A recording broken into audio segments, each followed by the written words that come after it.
What's up, everybody? Welcome to Podcast Now Back to the Past. I'm Alex, and in this video, I want to talk about Brutal Legend, another game that we're celebrating 15 years with, and this is a really special game, right? Coming from Double Fine, who I think just makes some really out-there type games. I think we've talked about Costume Quest 2 specifically on the channel, Psychonauts, probably Costume Quest and Brutal Legend tend to be some of my favorites from the studio. Just wild, and this game being like this pure rock and roll thing, getting Jack Black, and having a game that I think is just overall extremely good. Now, there is a big weakness with this game that I didn't really think of as a weakness when it first came out. We'll tell the story in this video, but there is one glaring issue with this game. But the rest of it, I can say in just the beginning of this video, it has held up remarkably well. In fact, some things in this game I actually think are far better than I recognized back in the day. I think some of the performances, some of the characters, and just, again, maybe the fun factor, and not necessarily even fun, like having fun playing the game, the fun that I think you can tell they were having making this game. Just a very refreshing type game that I don't really think you can get this type of thing ever again. So firstly, I just want to show you, I played this through Game Pass. You know, I like to try to have all the games physically when I do it, so I actually did pick this thing up physically. I mean, just the cover. Love the cover. The back, as always, I try to go for the manual, so I got the whole thing. Of course, you got the green background. Love it. Absolutely love it. So I didn't play it with the physical version, but I just wanted to have it with me. And let's just jump right in. So the number one thing I remember of this game is actually the opening, right? So Jack Black going into the record store talking about this, like, this lost, basically, album, and, you know, he finds it, and it's the game. And I remember that being like a promotional almost trailer for, I don't even know, maybe it was like an official trailer, but I remember it being a promotional thing, and then it was just basically the opening of this game. And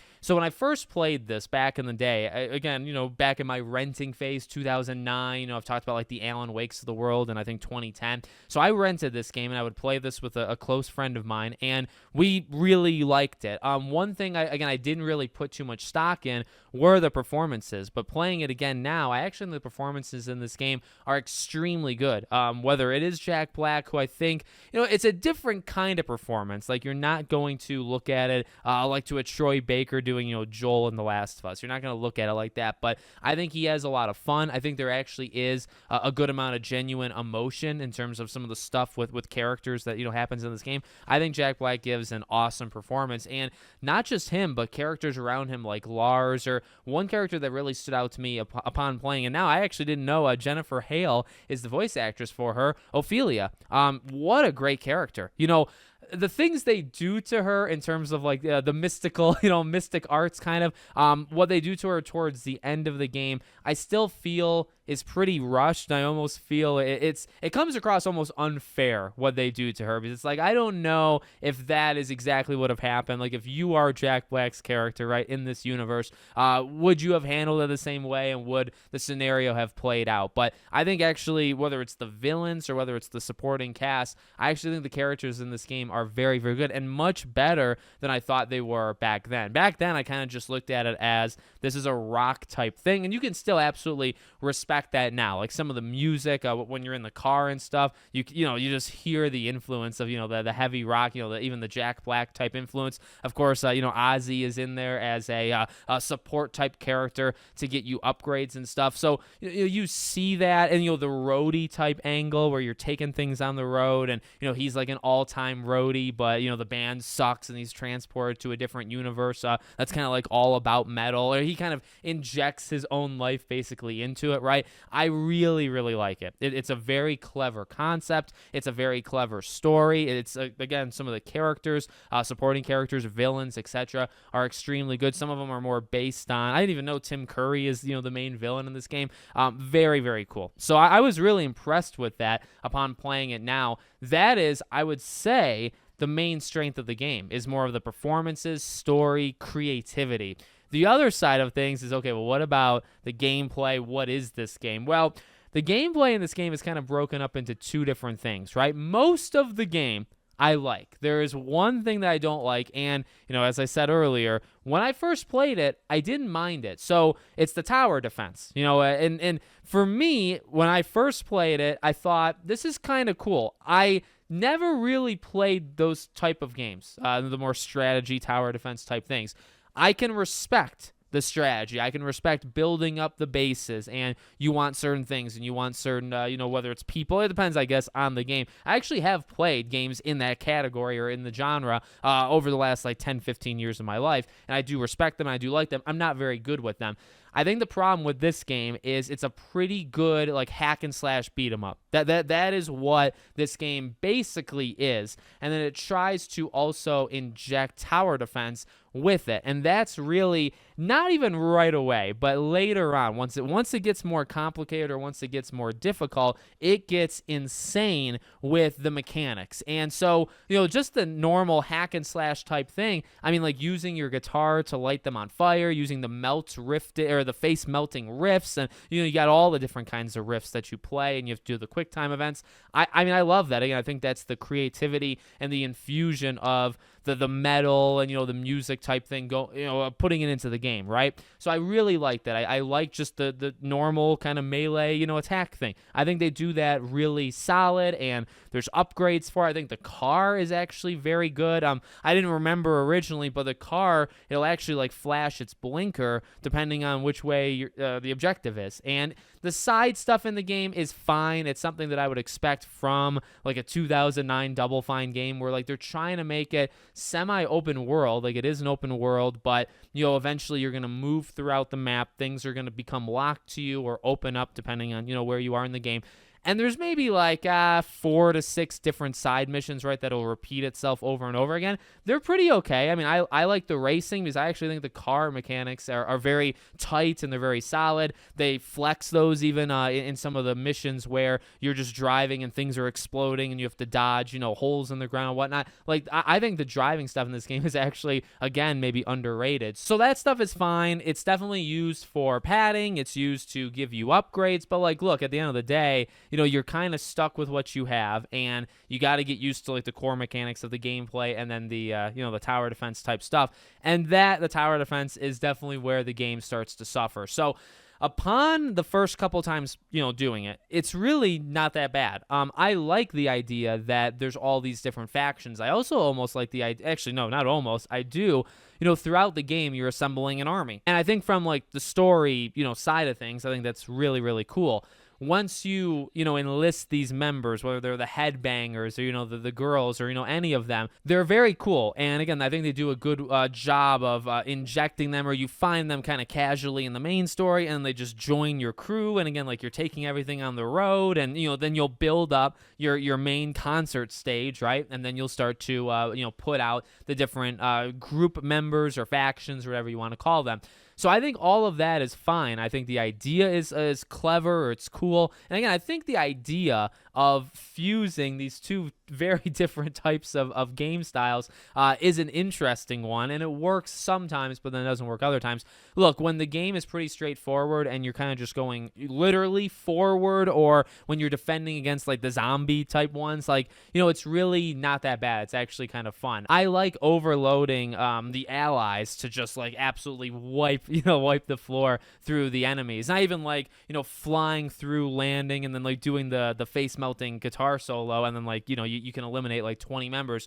Very cool. Even later on, when you have to face Ophelia as almost a boss type character, much like you are, right? So you're a boss, you go around with your group, you can command them, you can tell them to stay back, all that jazz. If you die, you just get transported back, right? And the thing is, the AI is not all that smart. It very much does listen to you. So if you tell it to defend, I mean, it'll stand there. If an enemy comes within its grasp or reach, it'll turn its focus, but they're not smart enough to figure things out almost organically. So, you die, you get reset, and then you keep going.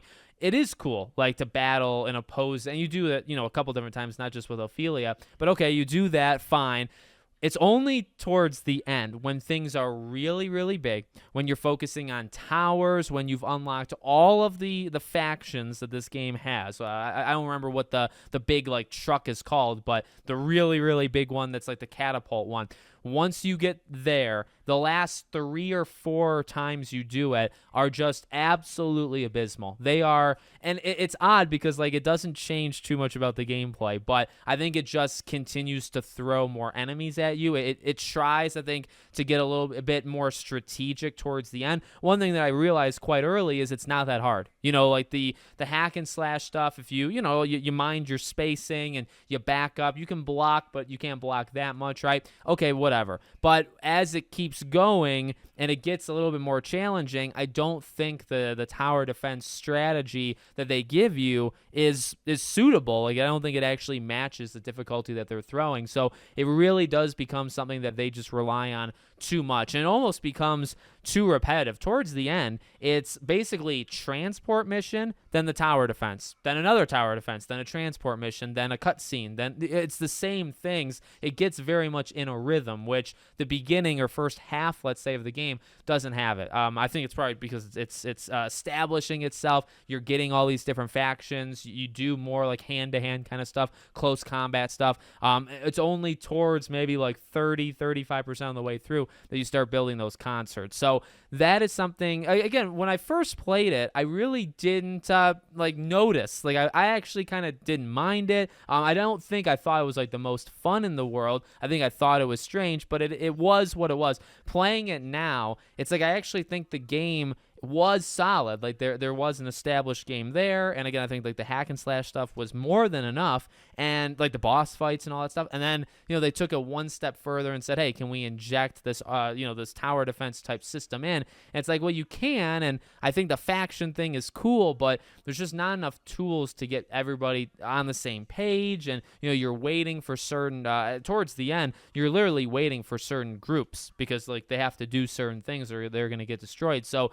it's more patient than the rest and it's not like a good kind of patient. The earlier in the game, you could just overload and just wipe everybody out. It's not really like that towards the end. And like I said, I think some of the stuff they did with the story, overwhelmingly, I think the story is very, very good. It literally, actually, I don't want to spoil it. I try not to spoil the games that I play on this channel because although they're very old, maybe it catches somebody and they say, oh, I forget what the story was, or I want to play it. So I don't like to super spoil it. But again, the Ophelia thing, not a huge fan of, but I do like her character and I do like that relationship. I kind of like what happens to her is fine. I think I was just kind of rushed. The ending literally signals, a future game, which I think is very cool.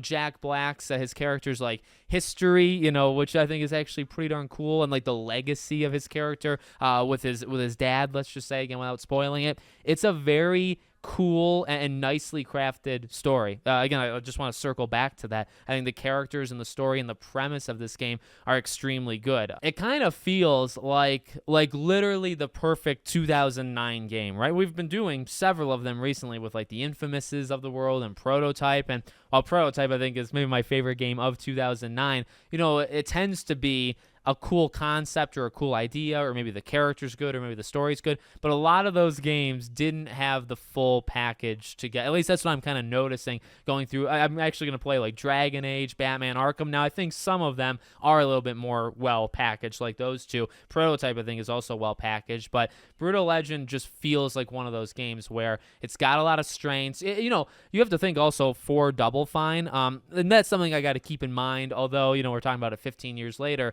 Double Fine is not this massive AAA studio, even now, right? Smaller. It's more about the creativity. I think what they were doing with the rock angle and they got a lot of musicians into this game. Again, a lot of music and just that background of the roadie type thing. Like, it's super, super cool. You just don't get... Because I would call it, I don't know if this is accurate, but I would kind of call it a AAA game. Like, it feels high in production value. The visuals are still good. The gore in this game is unbelievable. Like, they swear a lot, and I love in the beginning too. Like, it asks you, do you want the swearing and do you want the gore? And both times I always said yes. I've never actually seen this game, and I think I would maybe like to. I've never seen this game without the gore. But when you have like their actual faces melting or like body parts flying, or when you're cutting them up, you are literally cutting them up. Again, I don't want to get too gory for YouTube purposes, but it can get not extreme, but it can get like actual. Okay, that's gore. That's an M-rated game.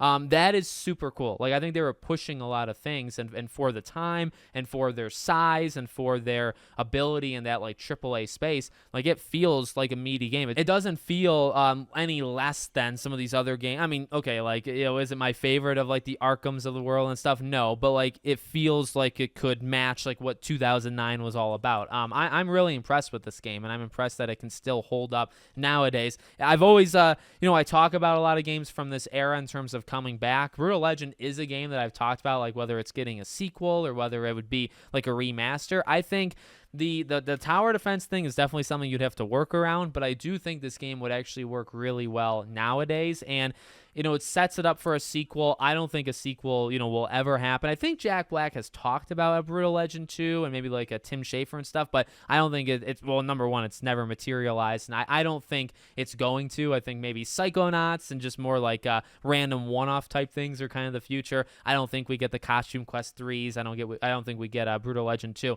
but it's definitely a solid game. So I'm glad I played it, celebrating the 15-year anniversary. Still, probably 80% of it still holds up rather well. So let me know what you guys think in the comments. Make sure, as always, you're subscribed to the channel, bell icon turned on. I hope to see you all on the next one.